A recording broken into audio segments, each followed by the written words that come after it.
Okay, we're going to go ahead and call this meeting to order at 9:03 a.m. If the clerk could please call the roll. Carr. Daniels. Here. Frost. Here. Gaylord. Here. Guerra. Here. Hanson. Harris. Here. Kennedy. Here. Lamson. Lee. Here. Natoli. Peters. Cerna. Here. Terry. We have a quorum.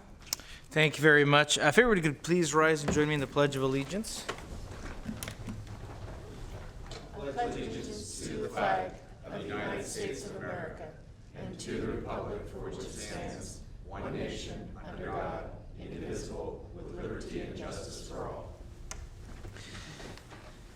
Maybe I should have had Board Member Gaylord start. I love the Americana scarf there.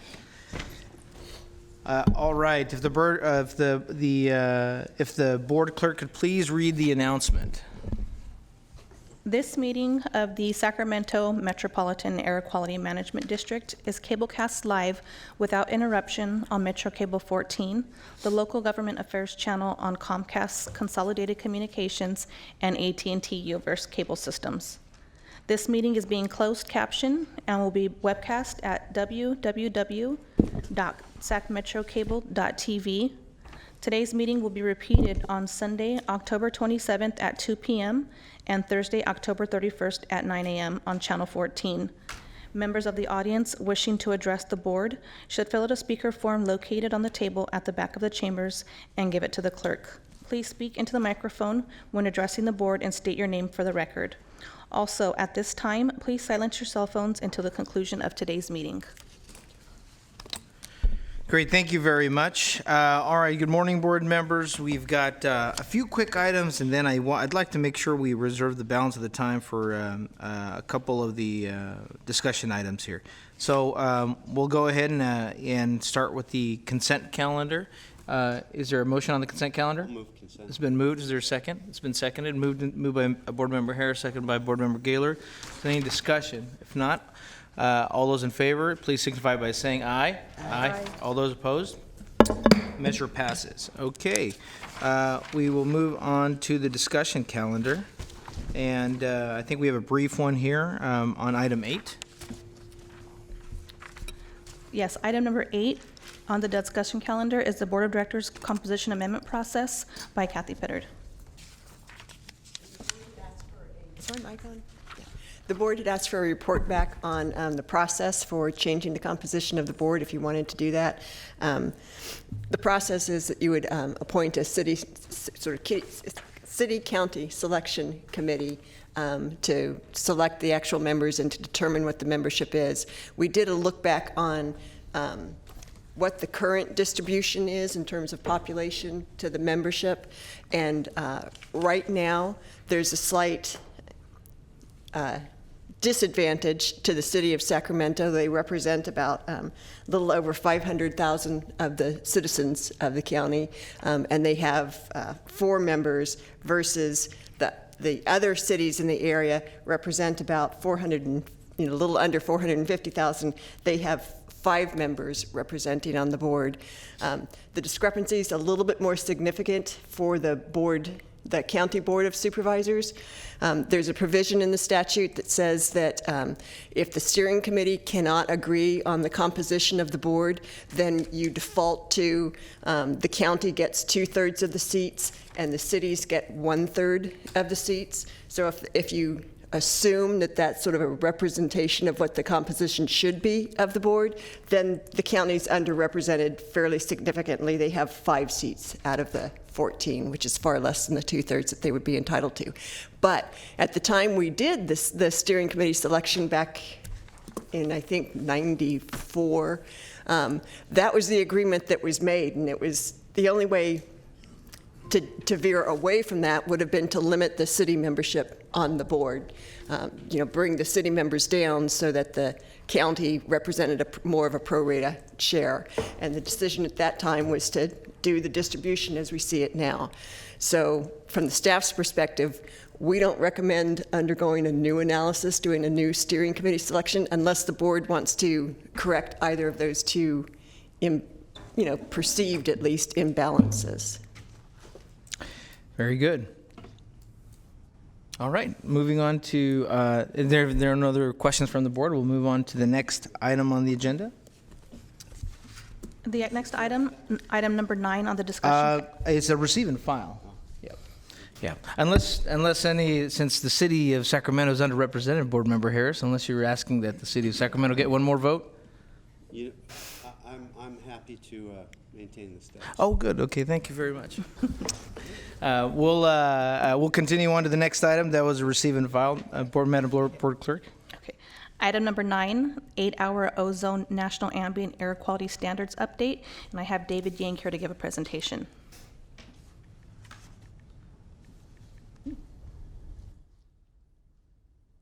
Give it one. Good morning, Chair and members of the board. My name is David Yang. I am the program supervisor for the Planning and Data Analysis section in the Program Coordination Division. Today, I will be giving you an update on the Sacramento Regional 8-hour ozone classification and standards.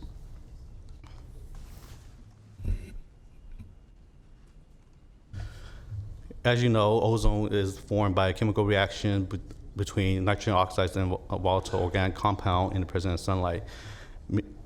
Many studies have shown that ozone pollution adversely impacts human health, resulting in short-term and long-term effects. As such, EPA has established national ambient air quality standards to protect public health.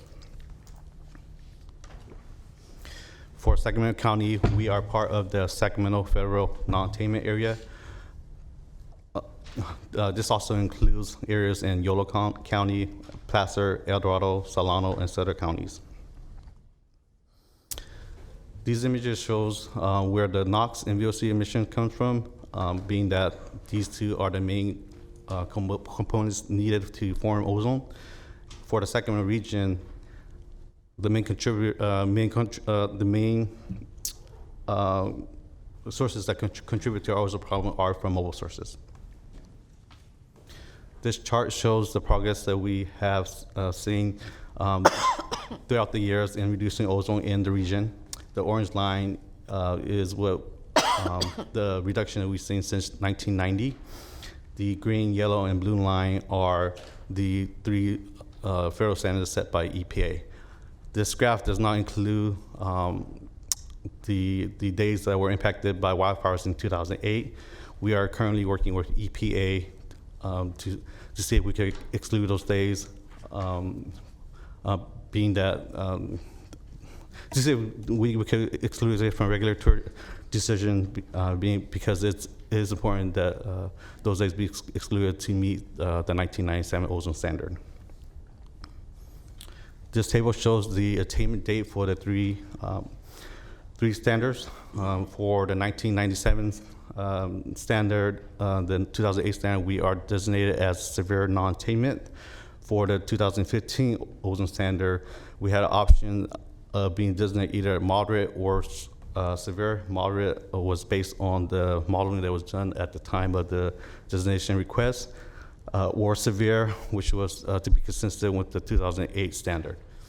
We decided to go with moderate because it was easier to bump up to serious, where we want to be, rather than being bumped down from severe classification. Being designated as moderate non-attainment, our attainment date for the 2008 standard is a year before the attainment date for the 2008 standard. As such, we will be requesting to being reclassified from moderate to serious. The reclassification request is allowed under the Clean Air Act. This will extend our deadline to August 2027. The new deadline will be after the attainment deadline for the 2008 standard. The next step is that the other districts will be providing a similar briefing to their boards. After that, we'll be sending a joint letter to CARB requesting for this reclassification. CARB will submit the reclassification to EPA, and EPA will take action on that. And with that, that concludes my presentation. I'll be happy to take any answers. Also, if there's any questions regarding the recent EPA letter from headquarters, Dr. Ayala and Mark are also prepared to answer a question on that issue. Great, thank you for your presentation. I have Board Member Natoli here to speak. Yes, thank you for your presentation. My question is, relates to, I understand you're going to get more time with the redesignation, but what other, if any, implications are there to go from moderate to serious? If we could fit in the moderate category, obviously there, you know, that says something different to the general public than serious. And but if we are serious as it relates to the standards, then I guess that's okay. But you know, just to buy time to say that we're worse than we are or not, I guess I'm trying to understand that, because your charts outline it, and so maybe Alberto or you could explain that. So. Yes. So one of the reasons why I want to go to serious is because the attainment date for the moderate classification is a year before the 2008. No, standard. I get that. That's very clear. But I want to know what the implications are of going from moderate to serious. To say that we're serious in our condition, you know, what implications does that have? Any other implications to it relative to severity by which we're judged? You know, that's what I'm trying to get to. So. Right. So Director Natoli, Mark Lautzenheiser, Division Manager of Program Coordination Division. The short answer is we actually do need the additional time. The moderate is actually very generous in terms of the modeling, especially with the more stringent standard. We do not think we would make it by that earlier deadline. From a requirement standpoint, because we are already severe for both the 97 and the 08 standard, we actually will not be seeing any additional requirements on our businesses or our residents by doing this. All it really does do is make sure that we have the appropriate amount of time to actually attain. When those deadlines are up there, we actually have to show 3 years of attainment by that deadline. So even when we say that under the current standard, it's 2024 at moderate, it means we actually need to meet the standard starting in 2021. So we actually do need those additional 3 years, because it goes from 2024 to 2027 in order to meet the standard. And I guess to this reader, then that wouldn't be apparent that it means that by a year and a half out we'd have to meet the standard. So it's really not 2024; it's 2021. So why is it done that way? EPA, when they're going through, they want to make sure that an area has not only made attainment by the year, but that they have 3 years of history showing that it wasn't just a blip on the timeline. Okay, yeah, again, that's not apparent obviously from the chart. Your explanation helps me understand that. Okay, thank you. Thank you, Board Member Natoli. Board Member Daniels. Go back to slide 4, I believe it was. Yeah, that one right there. Okay. So over the years, the goal has changed, and over the years, obviously, by looking at the chart, the pollution level has changed dramatically. It looks like, and at some point, it makes me wonder if having to, if I look at today and I compare it to 20 years ago or whatever, we're doing very well, and it makes me wonder: do we just keep changing the levels, and in the process it makes us look like a failure? If we've changed and we've done so well, and now we're going to go to serious, how does that make even any sense? And so maybe I'm just on my bandwagon and making a statement and saying at some point maybe the process has to look at, is this a realistic attainment level as opposed to just a wish, a hope that we can get something down to so low? Because things today are so much better than they were before, and to say we have a serious problem, it concerns me, and it just doesn't make sense at some point. Let me take that one. So just to be clear, the standards that we're trying to meet, the goalposts, these are the federal standards. And the green, the yellow, and the blue line are predicated on the latest science. What the latest health science is suggesting is that we need to get to ever increasing more stringent standard, meaning lower ambient pollution levels.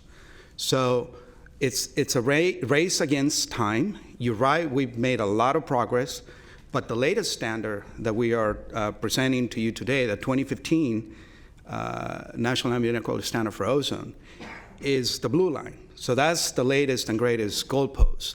What we're doing today is simply aligning through an administrative action so that legally we have to meet all of them. You can't just, because we have a 2015 standard, forget the past. We have to show that we attain each one of the standards. But to your point, I don't disagree with you. We've made a lot of progress, and we will continue to make progress. I think what I want to make sure that is clear to the board, these are national ambient air quality standards set by the federal government. They go through a very rigorous process every 5 years to review each one of these standards. They consider, among other things, the latest health science that tells us how much pollution a human being can actually withstand. And I'll end with this point, which is probably not what you want to hear, but, for example, the latest science that we're learning from not ozone pollution, but particle pollution, is really pointing that there is really no safe level for human exposure, which really is only going to translate to much more difficult tasks for all regions across the nation, not just us, in terms of being able to continue to drive down pollution. And I don't think we would disagree, anybody would disagree that we would want pure air if we could have it. But at some point, do we reach a unrealistic goal? And not to raise controversy at this point, but there are some of us that feel that the federal government that was in place in 2015, we don't agree with the levels or goals that they might have had and on a realistic level. And so we'll have to see what happens in 5 years, which will be 2020, and see if that changes also. And then I did want to ask you to address the issue of the recent letter from the EPA and whether this would have any issue. So, very good questions. Let me just remind you, and this is going to touch on the next discussion item, and that is, we can debate the philosophy of meeting standards for public health protection, but I want you to be aware that there are consequences to the region if we don't meet the standards. And we're going to talk a little bit about that in the next presentation in terms of what happens if we don't attain. That's one aspect. And again, we're just following the legal mandate that we have as a region, and we're not alone in this challenge. I mean, you know that California has got the most polluted air in the nation. We've also made the most progress. So what we're doing today is simply bringing you an administrative action. We will have over the next few years the opportunity to continue this conversation because we have to develop a SIP, a state implementation plan, that will show how we're going to get to the blue line. And then to your second point, you're correct. The 2015 standard was promulgated by the previous administration. However, the current administration is got complete latitude to either reject or accept this standard, and they have accepted it. So the current EPA is the one that is pushing us and the rest of the nation to develop air quality plans for 2015. And then the final thing I want to say is that our external factors that we have no control over, that we always talk about, the fires and stuff like that, do those come into play as we try to meet that level? And, so like we had a level and maybe an asterisk next to it that said, yeah, but we had 10 fires and stuff like that out of our control. They certainly come into play, and Mr. Yang addressed that briefly. There is a process by which we can work with EPA, federal EPA, to make sure that we exclude those exceptional events so that they are not counted against us. I mean, that's really the simplest way to put it. But like I said, we'll bring you back more information. There's going to be plenty of time for us to engage in some of the nuances that go into putting the air quality plan together for this standard. Thank you, Dr. Ayala. This is a receive and file, and I think to underscore some of the questions here, it's a national requirement that we have to meet. This is an administrative update to show that, one, we need more time, but the impacts are not going to be to the residents and the businesses because we've already exceeded those limits of where the impacts are. But this is an effort to keep the board informed about what the Air District is doing under the mandate requirements. Board Member Harris. There we go. Thank you, Chair. I'd just like to point out the contradictory nature of the current administration in that they would uphold the 2015 standards for ozone and at the same time revoke our waiver to set more stringent emission standards on our California vehicles. It doesn't make sense to me. I don't think anybody could actually make sense of it, but those are the conditions that we're presented with. And actually, it ties right into our next discussion about budget and per capita fee. Just a statement. Thank you, Mr. Chair. Thank you very much, Board Member Harris. This is, again, a receive and file. If there are no more questions, I thank you for your presentation. Appreciate that. And we'll go on to the next item. Let's see. We do have a member of the public signed up to speak, but I think what we'll do is I'd like to get the staff presentation first. We'll go to the members of the public, and then we'll bring it back to the board unless there's a disagreement with that. Okay, Madam Clerk. Item number 10, the proposed new per capita fee update, presentation given by Alberto Ayala. Before I jump into the presentation, I wonder if I can revisit the last point and have our district council give the board an update. It's related to Director Harris's question about some of the legal proceedings that we're under. Well, just to let the board know, I mean, we had an inquiry at the last meeting as to what we were going to do in response to the letter, and then also the California's lawsuit on the emissions waiver, and we're still looking at that. CAPCOA attorneys are going to be meeting next week to discuss the various avenues, so we'll have a fuller report back on that in January. Okay, thank you. We'll move on to the next item, and again, thank you, Board, for entertaining this discussion. I'm going to jump to the last bullet here, just to kind of put in perspective. We were asked, you may recall last board meeting, we shared with you that subsequent to the board meeting, we were having a meeting with the Budget and Personnel Committee of your board. And it was that committee that gave us direction to bring back this item. So I just want to put that out there to make sure that it's clear that we're simply trying to follow direction here. But one of the first things that we want to share with you is perhaps elucidate some of the history related to this conversation, which is by no means a new conversation. You may recall that as far back as the fall of 2018, as part of the budget process, we had discussed with the board and the budget committee the idea of the per capita fee, what it is, what it meant, and it was that committee and this board that gave us direction to look into it. We did discuss the meeting at the beginning of this year, because again, it became one of the key strategies that some of the board members pointed to in terms of being under your control. Subsequent to that, we've included the item as part of every budget discussion that we've had. These occur typically in April and May as part of the annual budget process. And again, following your direction, one of the things that we did very diligently, and frankly, I think is one of the best things that we've done in terms of being able to establish relationships with the jurisdictions. We actually met with each one of our 8 jurisdictions, and I'm talking about not just you as our board representative, but city managers, county execs, budget managers, finance people, that sort of thing.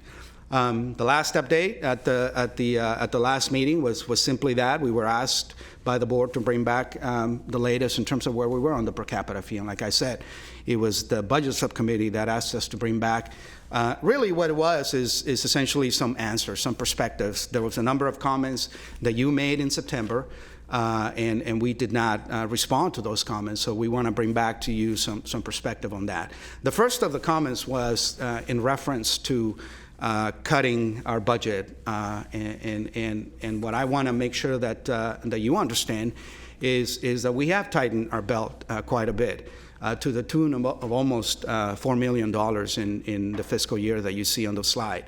And again, this is essentially related to the staffing, which is one of our largest costs in our budget. We've talked to you about hitting pause in terms of buying us some time to examine our financial situation and come up with a plan. We are operating well under the approved positions that this board has adopted, and just to give you an example, for 18-19, we're operating at 87 relative to 98 approved FTEs. And I don't have the current numbers for you because we haven't closed those books yet, but we will have those, of course. And then beyond staffing costs, which again account for the lion's share of this cost reductions, we've also what I call right-size every contractual commitment that we have with our partners in terms of looking at, doing absolutely the minimum that we need to still maintain our mission. And again, why do we know this? Because we've shared with you information when we compare budget to actuals that clearly show that we've tightened our belt significantly. And beyond that, we're doing some things that, we're hoping that things go our way, and we're just putting off some things that, frankly, any entity, any public entity should not be doing. But again, this is a reality that we're under. We're not replacing some of our aging infrastructure.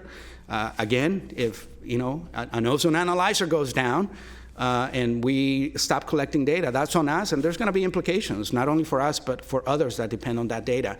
Not to say that the public really demands pollution information. There was a comment that was made about travel, and we can certainly appreciate the concern, but we've also tightened our belt when it comes to travel. We really are only doing the minimum. There are some things that we need to do to interact with our peers like CAPCOA and some of the other districts, but we are really being judicious about where we go, how many people we send, for how long we go. And then the last point I'll make, because I'm probably one of the staff in this agency that travels the most, my MO is really, if I get an invitation or a request to go to a meeting, if it doesn't come with travel support, I just simply say no. So I think it's worth you noting that. The second point that was discussed at this board meeting last September was, what happens if we don't become a well-sourced, well-functioning, stable agency that can carry its mission. The first thing I'll say, and we've said this many times, so today we'll have our friends from SACOG address this point more clearly from their perspective. You may recall last month, Mr. Corliss was here to point to some of the implications of not having an air quality plan done by this agency. But again, the biggest thing is the federal transportation funding. Back to the previous discussion, if we don't have an air quality plan that EPA can approve, we risk federal transportation funding. So from that perspective, the nastygram that Administrator Wheeler sent Mary Nichols is true. There is a very strong correlation between federal funding for transportation and an approved SIP. The other thing that is at risk is simply just compliance with some of the programs and rules that this board has adopted in the past.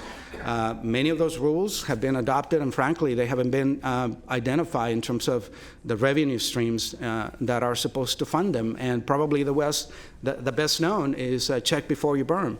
It's a critical measure. We absolutely need it for attainment, but we don't have a standing funding source for it.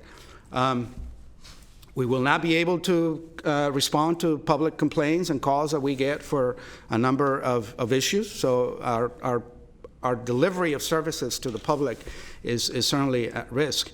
One of the most critical areas that we carry as a function of this agency is our land use review and CEQA roles.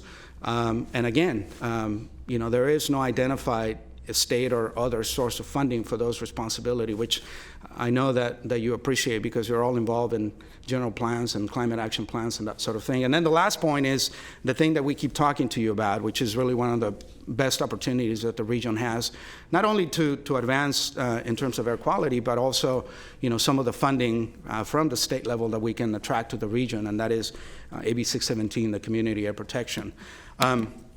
Another point that we keep hearing often is, and it's a fair question, jurisdictions and many folks that we have met with that perhaps are not as familiar with the district as you, they say, what do we get from the district? And frankly, notwithstanding the obvious, which is putting us on a path for clean air, frankly, the numbers speak for themselves. Without paying anything, if I can be so candid, this agency, and you get the credit, you have enabled the programs that have brought millions, literally millions, to the region in terms of investments for cleaner technology. Now, what is that cleaner technology? I asked staff to include some examples here. Charging infrastructure, electric trucks for private and municipal fleets, zero-emission school buses. We're making a big play in that area simply because the obvious need and the benefit. We're working with some of your jurisdictions to start to deploy refuse collection that is totally zero emissions. So again, these are monies that come in the form of state incentives that are benefiting, I have to believe, that are benefiting the region. And again, we have done this without tapping into the jurisdictions to help us with our financial challenges. So I want to make sure that we make that clear.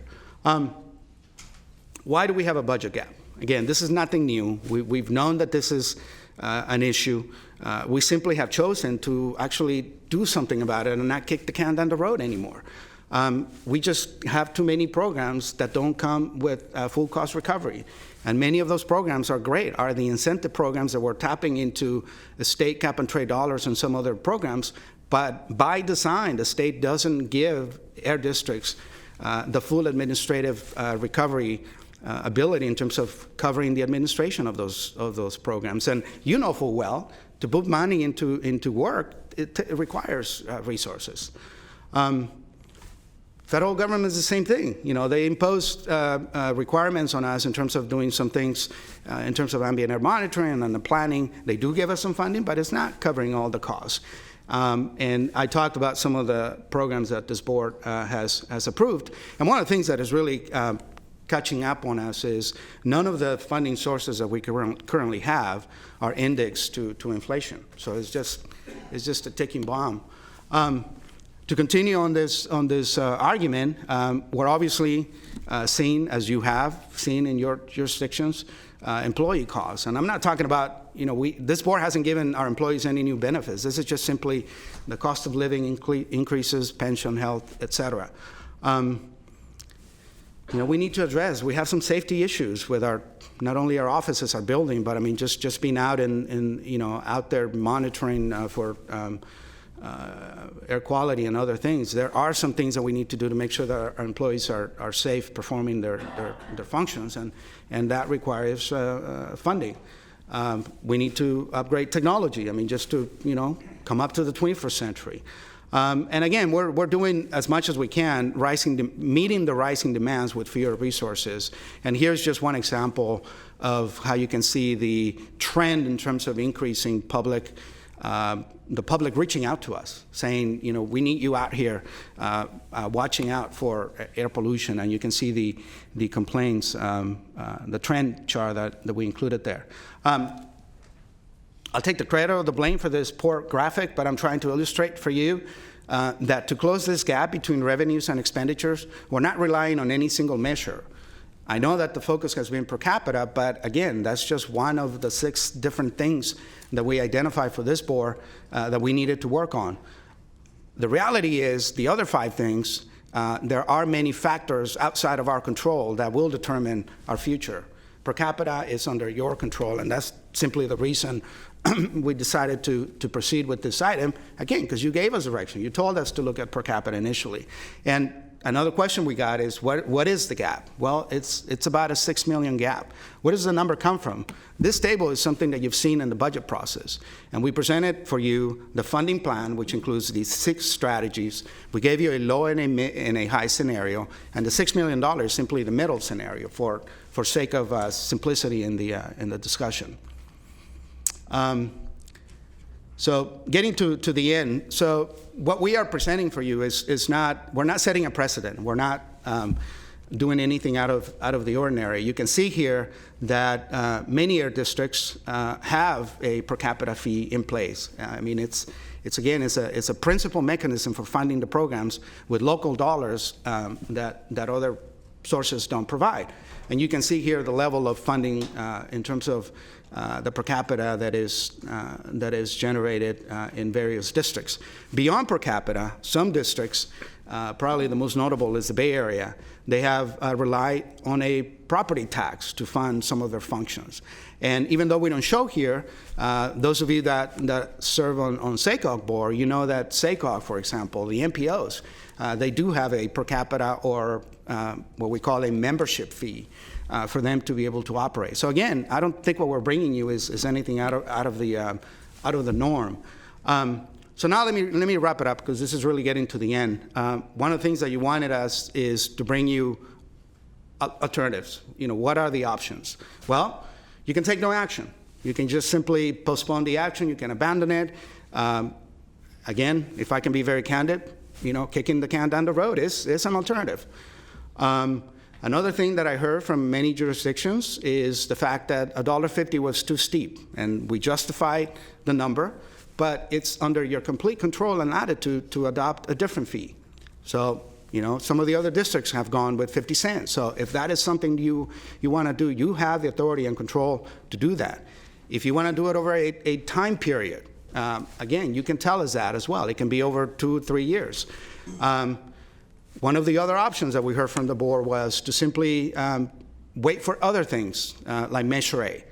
We could certainly do that. Or if you have any other suggestions today, I guess that's why we are here, so that you can deliberate on the direction that I hope that you do give us in terms of how to proceed with this proposal. So with that, I'll conclude. Great, thank you very much. I've got board members signed up to speak, but we're going to take the comments from the public on this item first, and then we'll go, there's only one person, is Yes. that correct? Yes, and- I have Casey Lazan with SACOG. Good morning, Chair Guerra, members of the board. I'm Casey Lazan, Deputy Executive Director for the Sacramento Area Council of Governments.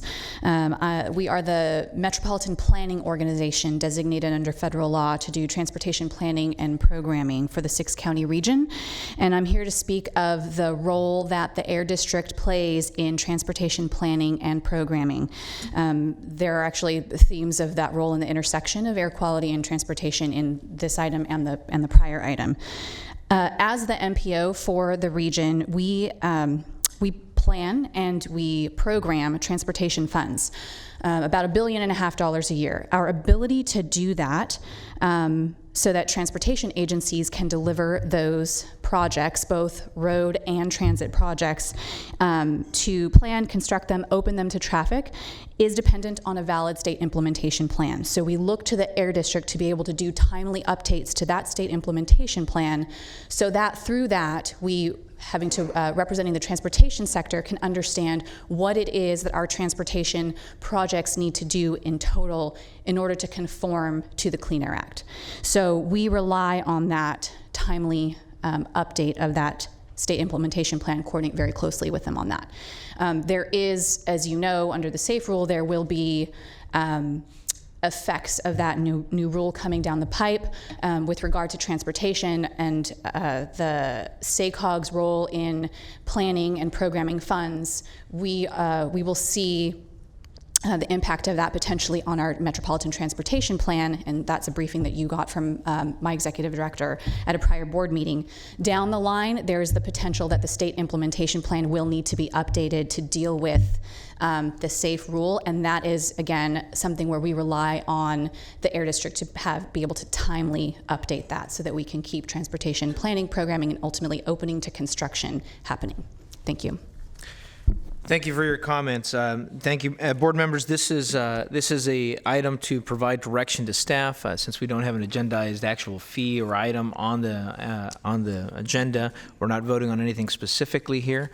But in order to avoid having our staff spin their wheels, no pun intended for transportation folks, we want to make sure that they have clear direction from the board on what to pursue to address this budget gap here.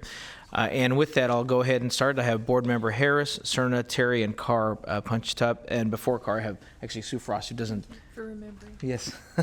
Before that, whose button, it doesn't have a button here. So Board Member Harris. Thank you, Chair.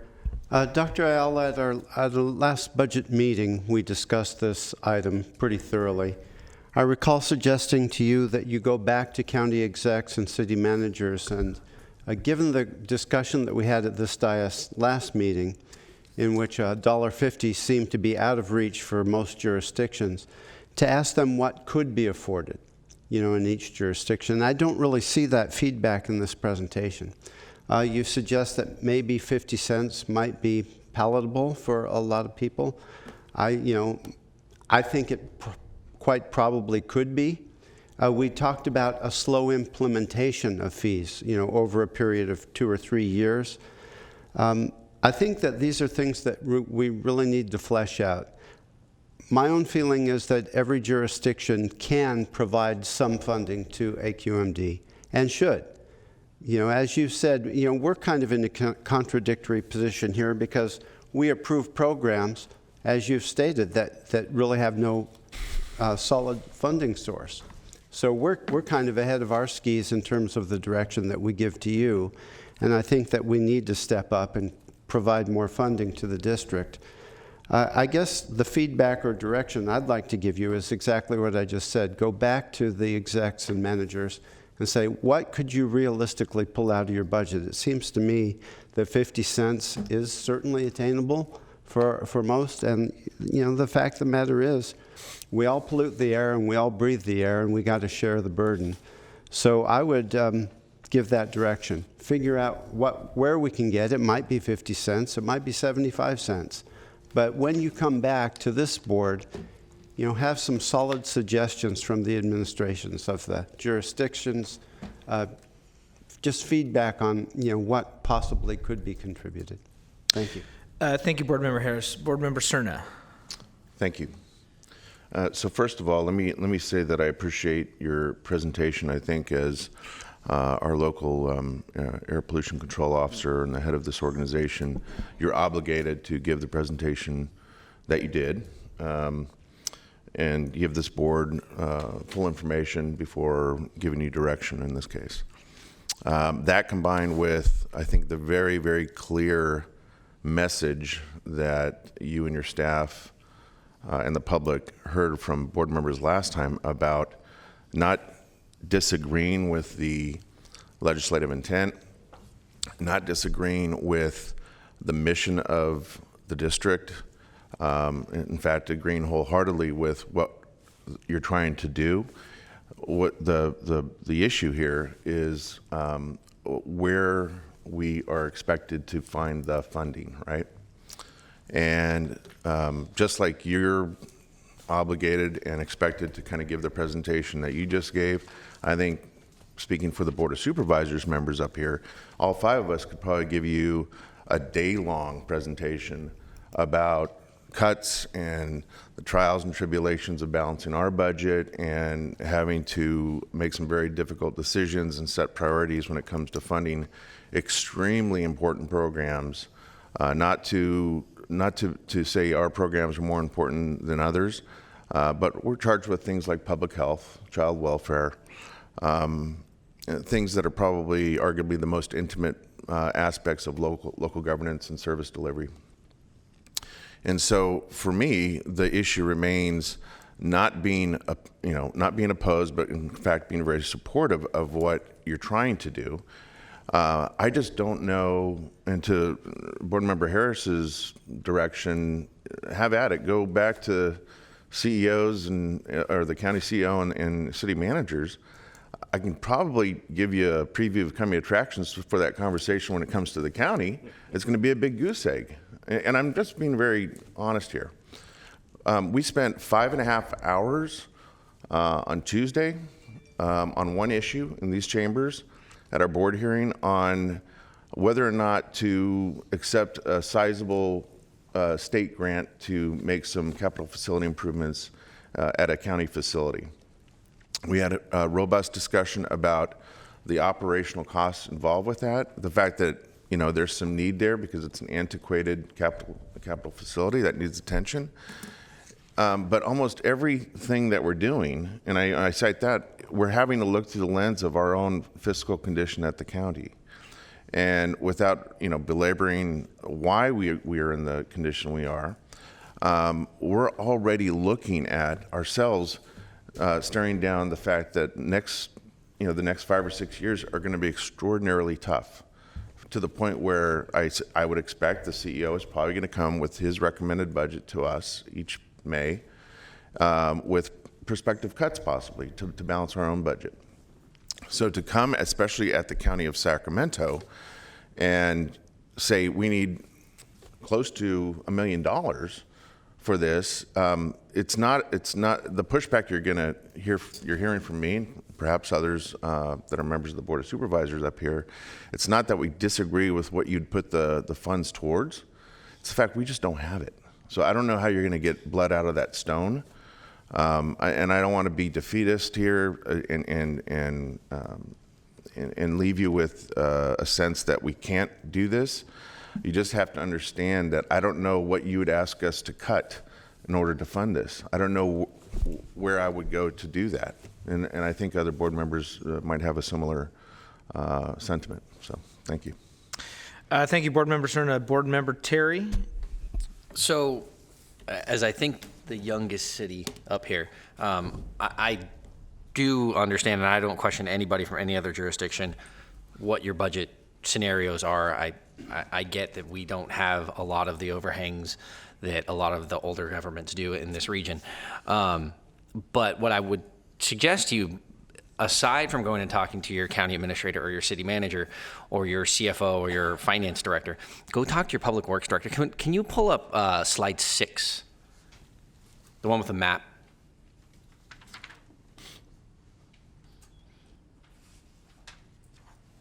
That one. What I would caution everybody here about doing is being a penny wise and a pound foolish. So these are investments over the next 5 years that you're estimating. And I just want to understand, the green is what the air district is going to be attracting into the region for these. Thank you for calling that out. So yes, the map that you've seen before, the legend in the white numbers is what has already been brought to the region without any jurisdiction, frankly, putting anything on the table. So this is already what this agency gets credit for. Has done in the last. It's been done over the last couple of decades. Okay. The green is really the potential. That means because we want to get more active. And frankly, I mean, mobile sources is where the emissions are. So, I mean, this is not just about the money. This is about how are we going to get to attainment. But the green is really the potential, the things that if we are well sourced, we can do for the region. And if we're not, then we're just going to have to pass on those, similar to the county. We're just going to have to pass on the state incentives, and they will go somewhere else. So thank you for that. And so in my city, again, if we're taking $1, let's say, which would be about $74,000 a year, if we don't do that, I'm at risk of losing $3.7 million for a cost of considerably less than $500,000. So again, I don't want to question, trust me, I was on the Sac City School Board. Patrick, I know, just stepped away, but I've sat in the shoes of having to cut $50 million a year out of a $400 million budget. Like, I get the difficulties that everybody are going to have. But if you look at this and we say, for the county, $1 million, and you're risking $29 million of funding. So less than $5 million of investment for a $29 million investment back into roads, infrastructure, transit. So what I would question, because, I think the unique thing for me is my city manager was my public works director, so he does understand this. But go back and talk to your public works director and ask them what's at risk if we don't have attainment, if we don't have an approved SIP plan. Because ultimately, if you're talking about this, I mean, Elk Grove, you can see the number. You can see the number in the city of Sacramento. You can see it in Folsom. What is the number that we're talking about, and what is potentially on the table here? So again, penny wise and a pound foolish. I mean, in the end, yes, you would have to identify some sort of cost, but also, what projects were you planning on? I know in my city, White Rock Road and a Tiger Grant would be at risk, and that's about $10 million over the next, I think, 7 years for us. In growing cities like Elk Grove and other ones, what are the potential projects that you were expecting the Air District to be able to deliver for you? And again, I don't know if this takes into account exactly the dollar amount that SACOG would be losing, but again, if we don't have these approved plans, what are you ultimately losing? So again, I don't think there's any specific direction to take today in working with staff, but I think, going back and not just talking to your finance manager and figuring out how big of a check does the Air District cut to your city. I know when I was on the Cable Commission, I got a copy of that check every year, and and if you ask my finance director, they'll say, well, this is how much money might have come in from the Air District. But how much money is at risk of major projects in your own communities by not having a functioning Air District? And then the only other thing that was brought up in the last meeting that I also want to remind folks of, I want Dr. Ayala to at least confirm that I'm right about this, there are no discretionary programs at the Air District. There are a whole bunch of programs we're expected to do that we don't get funded for, but there are no discretionary programs, correct? That is correct. I mean, we mentioned to the Budget Committee, we pull back and cut to the bone. So if we axe a program, then we're going to need to bring back to you a very clear explanation of the implications of that. Okay. Appreciate that. Thank you. Great. Thank you. Vice Chair Frost. So I appreciate Director Harris's comments regarding our Budget Committee and some of the discussions that went on there. And I'm remembering back because one of the things that we talked about and that you shared with us was that there are very real consequences. There will be monetary consequences, funding that we're going to lose if we don't meet certain criteria or goals. And one of the things that we suggested was going back to each of the jurisdictions and quantifying what that means. And in particular, in relation to transportation dollars and SACOG, because SACOG is, we have our MTP SCS, we've never met the goals that were laid out in that document yet. And it's difficult meeting the goals that we have for this Air District. So if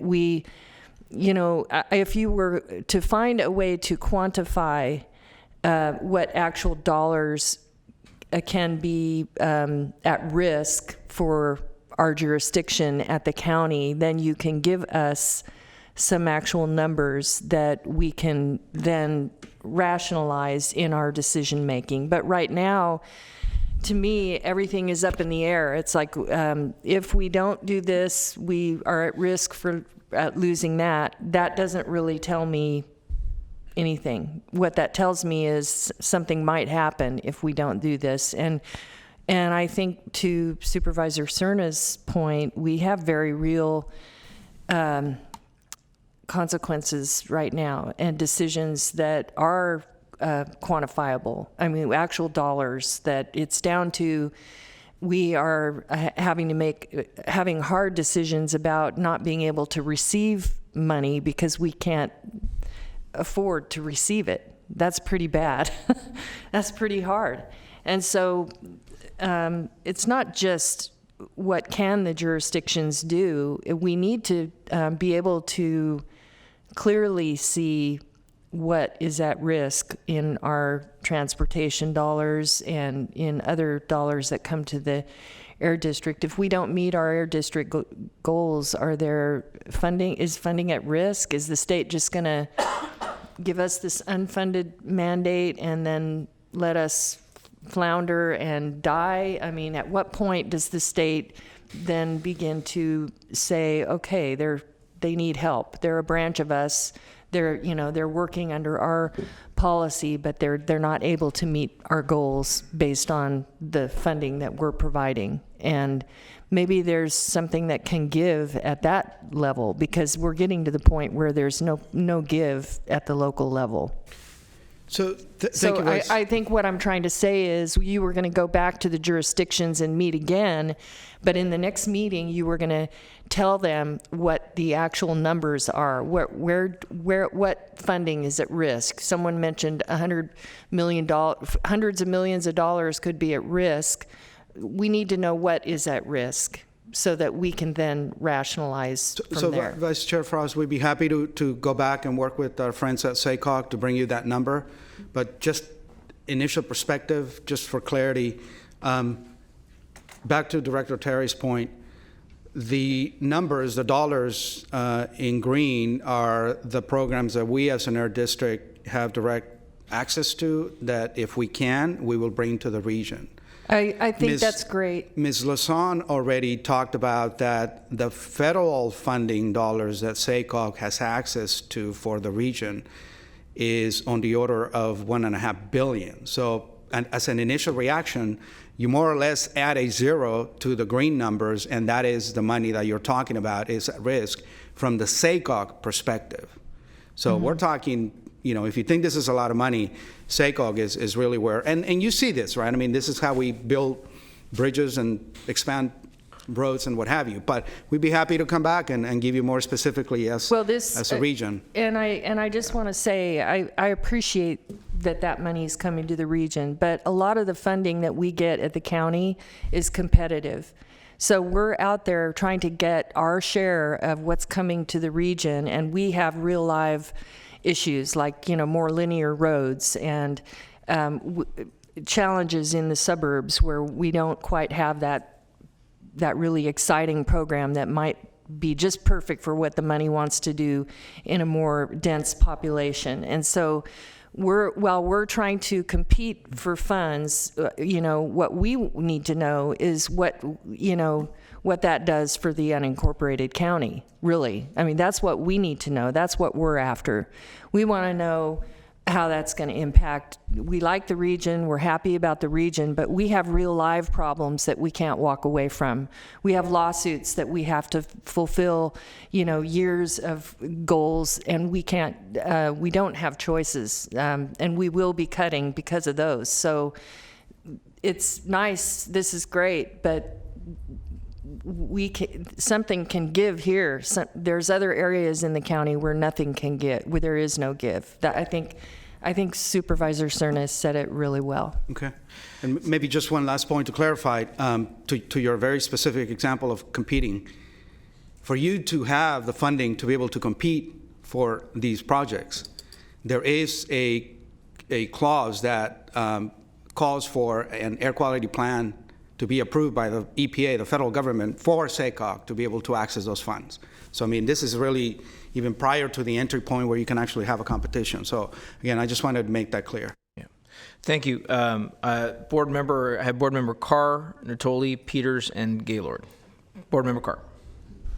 Well, thank you for the presentation. It's very compelling. Obviously, we are in a situation that's not sustainable. And I appreciate everything that you and the staff have done already to reduce cost. But it's obvious we can't keep taking oats out of the feed bag and expect the mule to live. So we're going to have to take some action on this. Some people on the Budget Committee have more information on this than I do. But if you could go to slide number 10 rather, and help me understand the next one. Help me understand a few things. I understand about Measure A and what that is going to entail. And most of the discussion here has been on the per capita proposal. But let's look at some of the other areas that we may be able to get more revenue. The stationary and other. Could you explain what that's all about? And there's a potential for up to $300,000. What is that? Good morning, Amy Roberts with the Stationary Source Division. Stationary source fees, we do have a rule in order to collect permit fees from those that we do regulate. And what we want to do is make sure that we're operating a cost-effective program and cost recovery. And so this would be an effort to look at that rule, look at the funds that we are collecting through the stationary source permit fee, renewal fees every year, and make sure again that if there is a gap. Is this something the district can do independently, or what has to happen in order to do that? That can be done by the district at your board approval. So this is an action, it's simply a recovery of what it costs to perform the services? That is correct. Okay. And the line below that has a potential for another $700,000 on the high side anyway. Full cost recovery, Rule 301 and 304. What are we talking about? So 301 is actually what I was just speaking of, and that is the permit fees, the full cost recovery for Rule 301. If you're speaking about the area-wide and indirect source fees and that row item, that's another area where we do have health and safety code does allow us to collect fees for certain areas where there is air pollution that we currently do not collect any fees for. So for these full cost recovery increases, this is a board-approved process, or do you? Yes, So it you is. just need to bring that to us for us to approve? Yes, that is correct. Okay, on the next one down, the mobile new DMV surcharge, how does that work?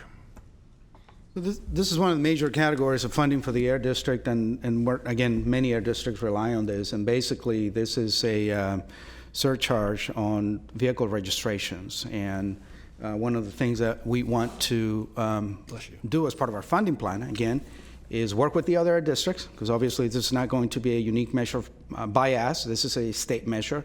And we want to see if we can increase that surcharge on vehicle registrations. This is something the legislature would have to do. Well, 34 other air districts are going to have a lot to say about this. The legislature, many people are going to weigh in on this. And again, this is something that we want to examine, but there are many other factors that we're going to have to deal with. But it still requires the legislature's approval. Correct. That's correct. And Director Carr, Jamil Moons, Administrative Services Division Manager, I just wanted to also clarify, as we talk about these different revenue strategies, that the different strategies can fund specific programs. So you are absolutely right. In the stationary sources, we are going to go do a study, make sure that all of our permitting fees are full cost recovery, saying that those fees that we generate from those sources and entities cannot be used as an example to pay for these incentive projects that are coming to the region. So there are different strategies that generate different types of revenues to pay for programs. So that will help ensure that our stationary services programs, all those programs are fully paid for and don't need other sources. In the instance of the incentive programs that come to the region, we need a different type of revenue, which would be additional DMV dollars or the incentive admin money, which is right below the line right there. Understand. The next one is a incentive admin for mobile, and that has a potential of $2 million. How does that work? So these are basically the dollars that we get from the Air Resources Board for incentives. So this is essentially the money that populates and funds the map, the projects on the map. And basically, the state dollars come with a 6.25% for admin. And clearly, we all recognize that 6.25% admin is not fully meeting the overhead requirement. So our strategy here is, again, working through the state process and the other districts to see if we can bump that up to, at a minimum, 12.5%, which is what some of the smaller air districts are currently getting. And to clarify, the requirement there is, it's in state law. It calls out the size of the air districts, which stipulates whether you get the 6.25% or the 12.5%. It's at a regional population of 1 million, so that would require legislature involvement to make those changes. And or at the CARB level, I don't think they can independently make that decision. I don't think it's discretionary since it is in state law, but we will be working both those fronts. Would those have to go back to the voters to approve? Is that a new tax? Not the voters, but as Ms. Moons pointed out, legislature. yeah, right, changes to statute. Okay, thank you. That's very helpful. I understand there are going to be some complications. Not all money looks the same, and some can be used for some programs and others for other programs. I really appreciate that. I would look at the other sources that we can tap into, especially cost recovery. That's another $1 million. I know we have a $6 million gap. Here's $1 million we can fill with full cost recovery right away. And then look at these other programs, work with the other districts and the legislature, in trying to increase the surcharges for DMV and the mobile admin costs. I would go there first and see how much we can get done in that arena, and then see what that does for us, and see what the prospects of getting any of that, making any of that happen. Going to the jurisdictions is going to be tough, but and some jurisdictions are really tapped, as you've heard, for the per capita. So I would look at the other things before we address per capita. Thank you, Board Member Carr. Unfortunately, I need to step out for another meeting, and I'm going to hand over the gavel to Vice Chair Frost here. I wanted to make a couple points here. I think Board Member Carr mentioned it here that we have a number of options. I think what Dr. Ayala has brought to us is the thing that is under our control. I do want to, bring up a kind of a standing position that we've had on the board when it comes to some of the fees. The more we put fees on the businesses, that can impact our county. That's also a challenge. So everything's a balance, right? If we put too many fees on our particularly our stationary sources, which are the largest employers in our county, then at some point now we start tipping the needle about our overall regional economic strength. So I think we have to balance it all out. And I for one would want to see if we can go back. I think the point about going to the public works directors and the finance and the city managers to find out what are the consequences. Wouldn't want to be penny wise for a pound foolish on this. And again, there is an urgency, but at the same time, it's not an immediate cut that we have to do. So we don't meet till January. I'd rather get this right than not. But more importantly, we just can't have a non-functioning air district. I mean, there are, I think, Board Member Carr, there's only so many oats you can, take out of the. It's just full cost recovery. You're not adding fees. Yep. Exactly. You're recovering the cost of the service. Yes. Yeah. No. Yeah. So to that point, I think I want to make sure we come back and look at what is another balanced approach. Say if we did full cost recover fees, and also I know our legislative team is looking at and also approaching the legislature to continue to advocate for the administrative cost recovery as well for the programs. And also I think we should have a further discussion about, does this air district want to sponsor a legislation for a DMV surcharge? So all of this, I do want to thank Dr. Ayala for bringing this issue back to us, because I don't think that taking no action is we can't kick the can down the road. We have to figure out what's the long-term solution to making sure that we have a functioning air district, because there is more at stake. So with that, I'm going to pass over the gavel to Board Member Frost, Chair Vice Chair Frost. Thank you, Director Guerra. And our next speaker is Director Natoli. Thank you, Madam Vice Chair.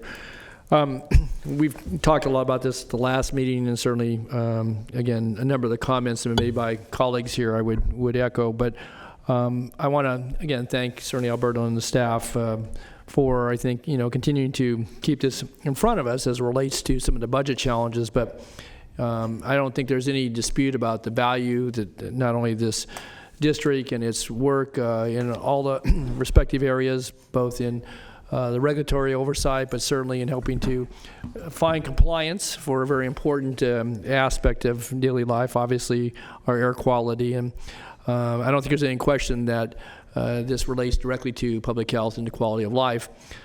I wanted, though, just to, I think, frame this a bit, talk, without specifically, addressing some of the other comments that were made here, that the discretionary dollars that were referenced, certainly by Director Cerna, but by others, we know about mandates in county land and about having programs that you're required to do that you don't get any funding for.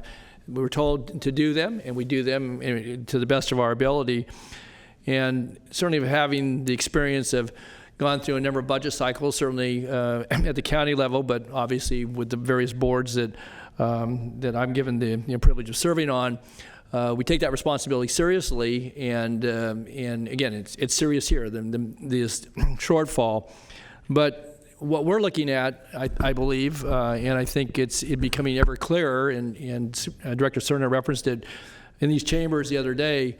We spoke for many hours, heard public testimony, heard from people that are in leadership positions, in this case in law enforcement, but talked about conditions in our jails, corrections, which counties now have inherited as a part of change and legislative changes that have come down the pike, some of it by initiative as well. And again, we're looking very clearly at the potential for turning back $80 million.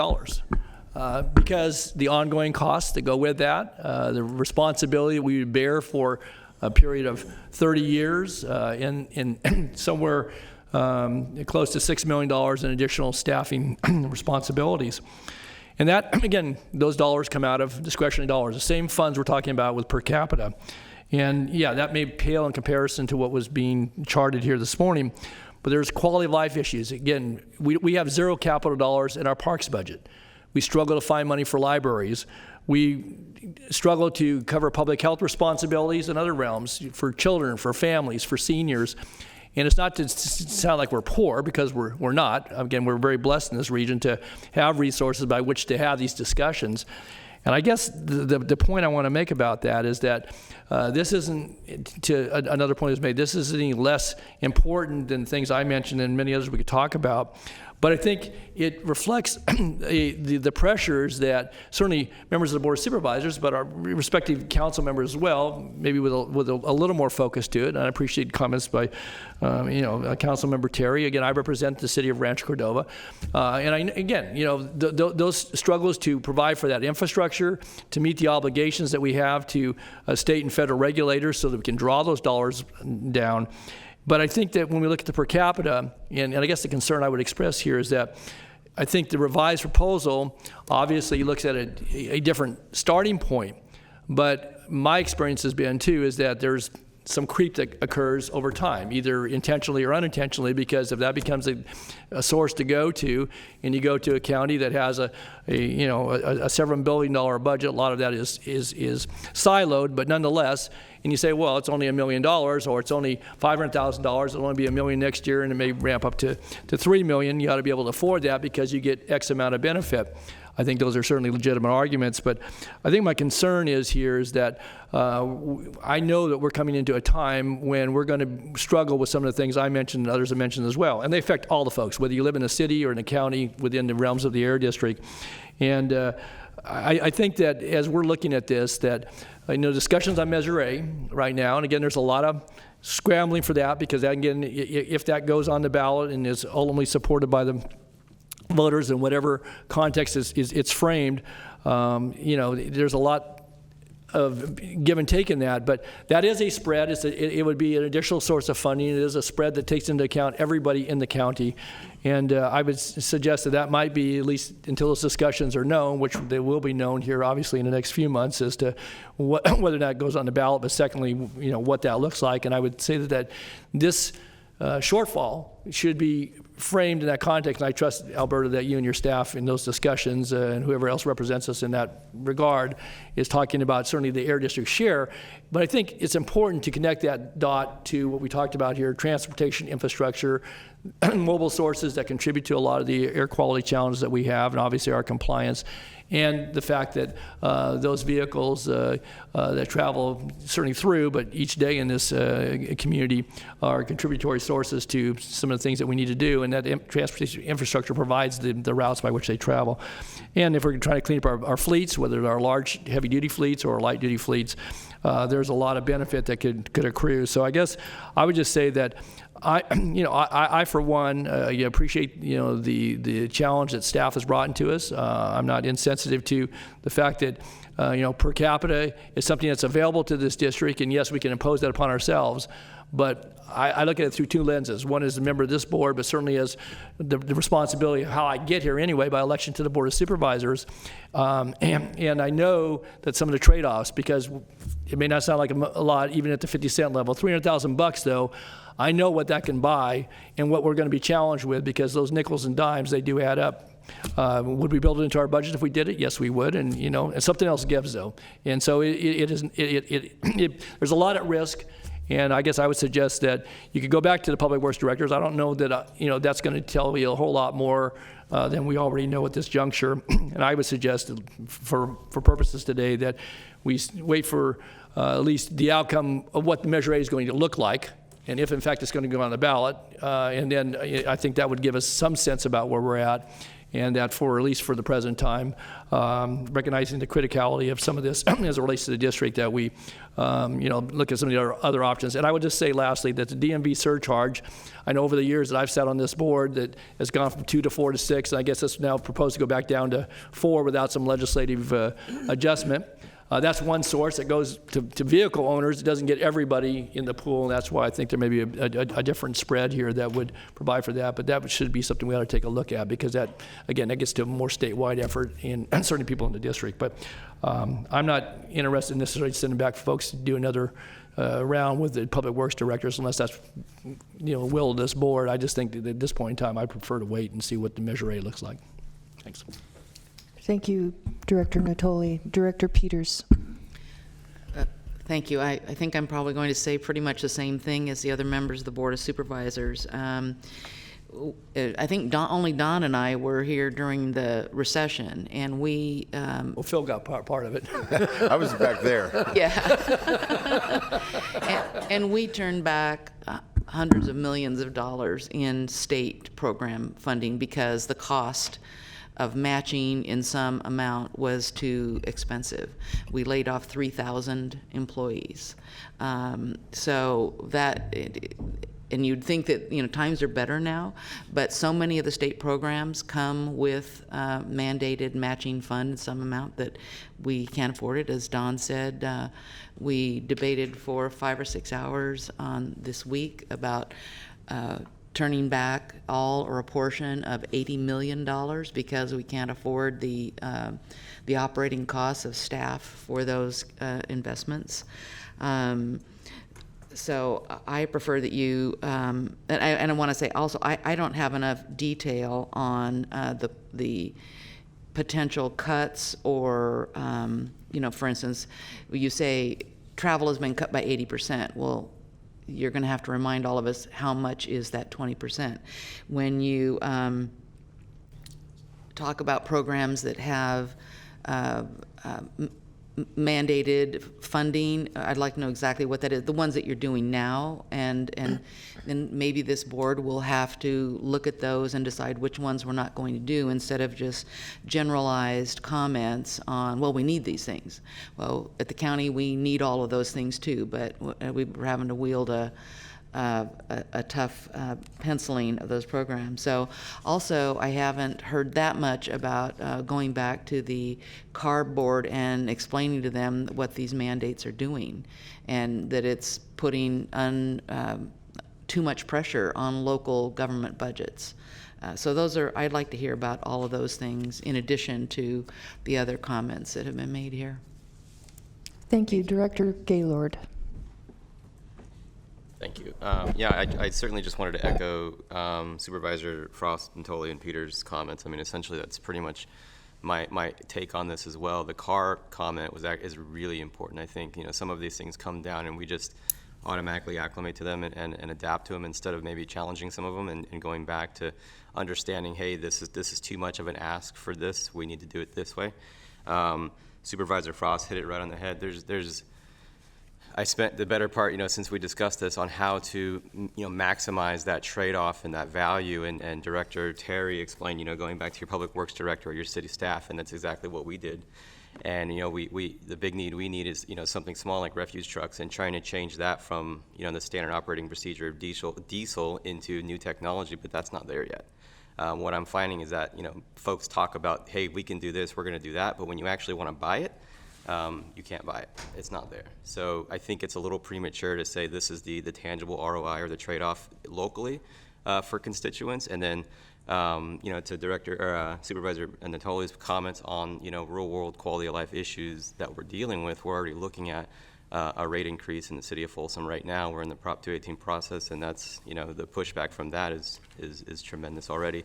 And that's just to shore up what we already are experiencing. So I think those are just some of my comments. I think, you know, I think your staff, and I value the mission, and I think it's an important mission. The other part is that I hear feedback on is why is it now that we're hearing about kind of the benefits and value of the partnership with the Air Board? And I don't think I don't think it's never been there. I just think it's not been kind of marketed to a point where now it's kind of being pushed as a value because there's an ask. And so that's kind of the feedback I get from constituents. So, but I appreciate it, and I appreciate everyone's comments, but I think it's just not there yet. I believe Director Daniels was next. Thank you. One of the slides mentioned $4 million in cuts. Does that mean that the budget that we received, or the dollars that we received, were $4 million less, or does that mean something else? Because sometimes the word cuts in budgets means something else.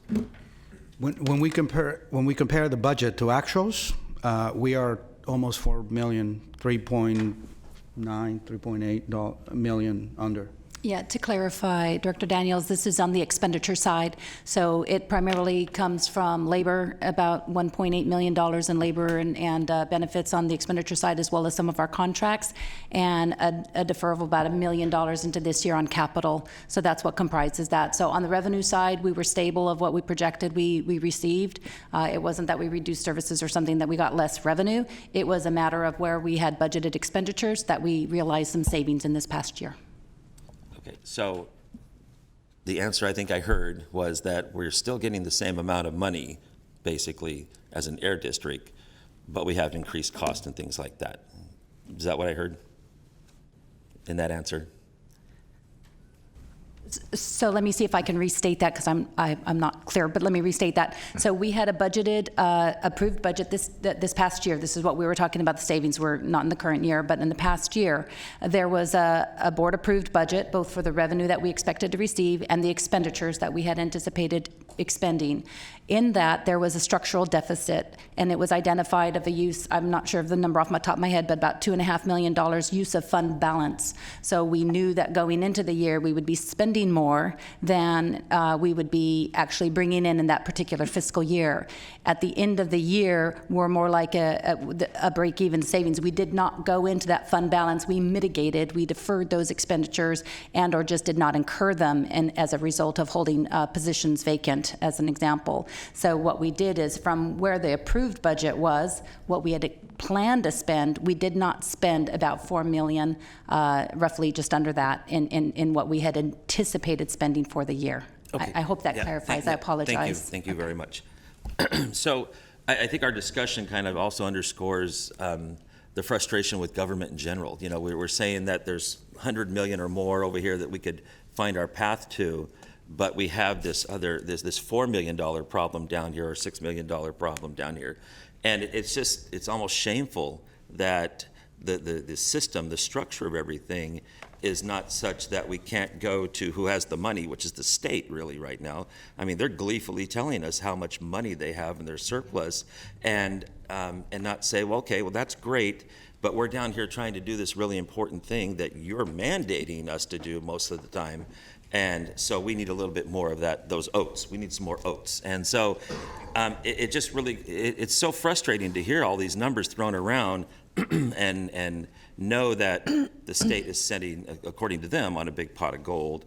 And I think that any effort to come back to any of us smaller, I'll call us the smaller cities in the county, and the county obviously, it is not going to happen. And I mean, you can, I guess, spend that time going to those public works people, but those aren't going to be the decision makers. And I believe our decision makers have been pretty clear that it's not going to come out of our budgets. And Citrus Heights specifically is already in a negative budget, and so it's not going to come from us, definitely. And so where does it come from? And I think that's what you were asking for, and some things were brought up. And I don't know how much of an effort it would take, or whether the value would be there in going back to all of these things that we do now that do bring in revenue that do not have those inflation factors in them, and working on those. And that's not going to close that gap totally, but it's going to chip away at it. And I don't understand why those things were even created without the aspect of, and the next year this will increase this much because of inflation. That's just sloppy, I think. And then, again, the final thing, there's 35, I guess, air boards, and I think a lot of the folks that, like us, that sit on these air boards, some of us, or some of the folks that have been here before, have gone on to the state level, so there is those folks in the state legislature that understand our pain, and I think we need to be reaching out to them in an effort to find that path to the pot of gold, to the bag of votes, and saying, you were here, you understand the pain, but you're still part of the problem that's imposing these things on us. We need your help now. So those are my words. Golden oats. Thank you, Director Daniels. Also, we're losing one of our great folks at SACOG to the state. There are people at the state who understand our pain. That's a thought for our legislative people to track them down. Director Lee. First thing I want to thank Dr. Ayala. You've, given your all in making sure that the various jurisdiction has been updated and brought up to speed. And I really appreciate that, taking time out of your busy schedule. And, I want to certainly acknowledge that your efforts was under the direction of this board. And it's always good to think outside the box, to explore the different options. That's really healthy, to have a healthy exchange. But I think it's pretty clear from the board that we have to explore other options. Just discussing with the city staff, if we were at $1.50 per capita, that's about 3% of our general budget. That's 2 police officers full-time, 1 community service officer. And when push comes to shove, and there's a balancing act between being a fiduciary steward of this board and also of the city, I have to really prioritize and really look at what really impacts the community and how activists are going to come out and say, you're spending how much and where. I appreciate your efforts, but certainly from the fastest growing city in this region, I think it's important to highlight that. Nonetheless, I do appreciate your effort. I think it's genuine, and as the CEO of this district, you're working very diligently, so I appreciate that. But I want to highlight the fact that we really should explore other options. Thank you. Thank you, Director Lee. Director Cerna. Thank you. Ironically enough, I'm going to have to part to get to the CARB hearing that's going on right now. I just wanted to leave you with the last thought before I do depart. First of all, I agree with Director Natoli and his suggestion that perhaps we look at the outcome of Measure A before we take further action on this.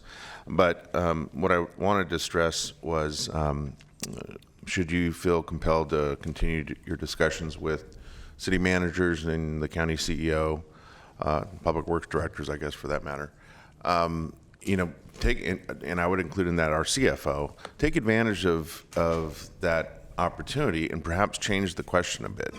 Instead of asking, well, what's the pain threshold for a fee, which I think, you've already had some pretty clear feedback from those executives about the stress involved with trying to achieve that. Change the question and maybe use their expertise to ask the question, well, what are some other opportunities that come through the county, come through the city of Elk Grove, other members of this body, to achieve what you're trying to do. Because again, I can't stress enough, it's not that any one of us up here disagrees with what you're attempting to do, what the legislation's intent is, and that should not be confused with the pretty visceral reaction you're getting about just the narrow context of the discussion thus far, which is, here's a fee, go figure it out, County of Sacramento and cities. So I think if you change the discussion a bit with some of those executives about what are some other avenues to pursue with their assistance that aren't going to come with a net county additional cost or having to consider reductions in other programs and budgets, I think that is probably where you're going to find probably a more productive outcome, quite frankly. Thank you. Thank you, Director Cerna. Director Natoli.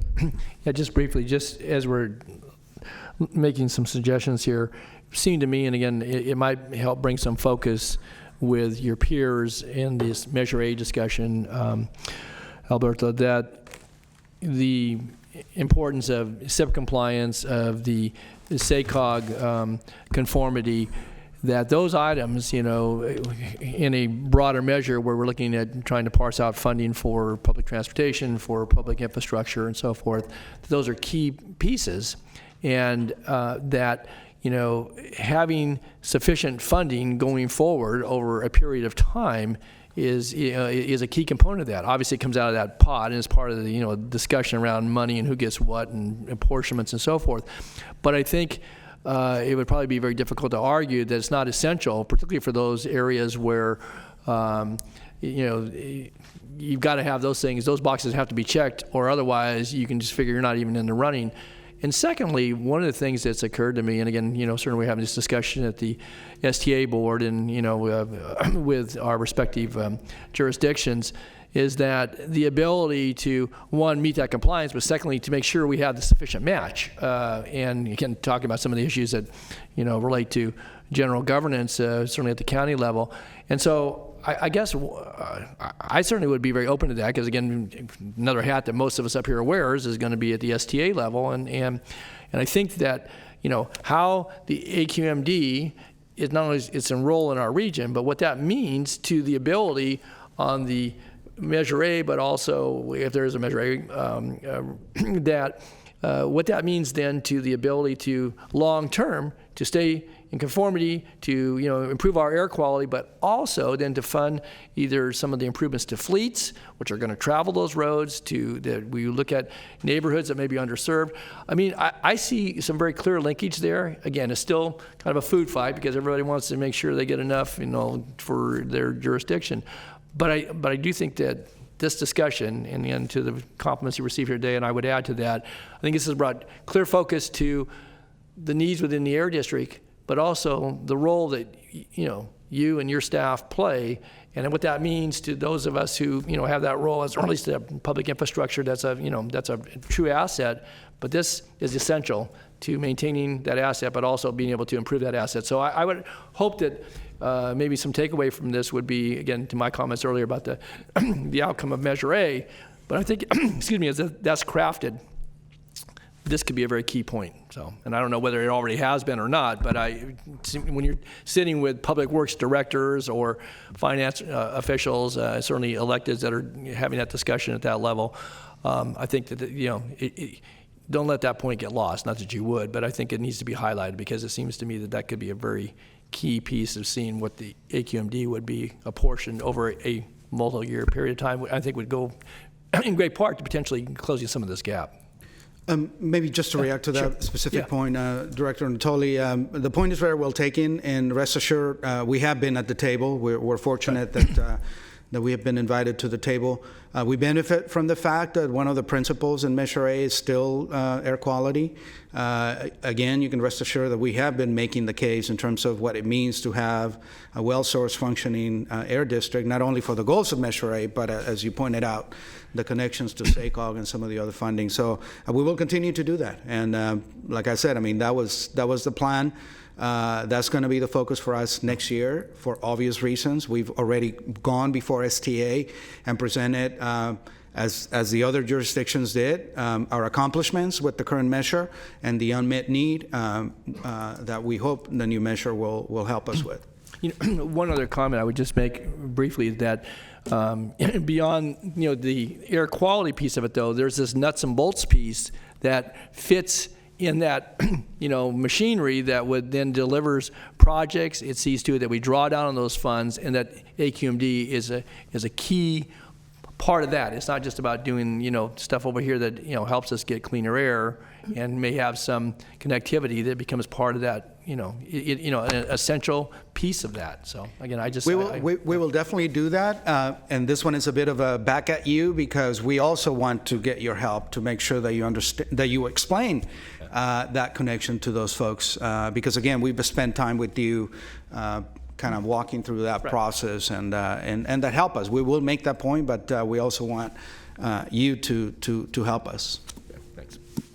Yeah, I just want to add that at STA we're doing some outreach and public meetings and polling, and hopefully there are some pertinent questions within that surveying structure that will give us information relating, or just give us feedback on air quality's part in that Measure A.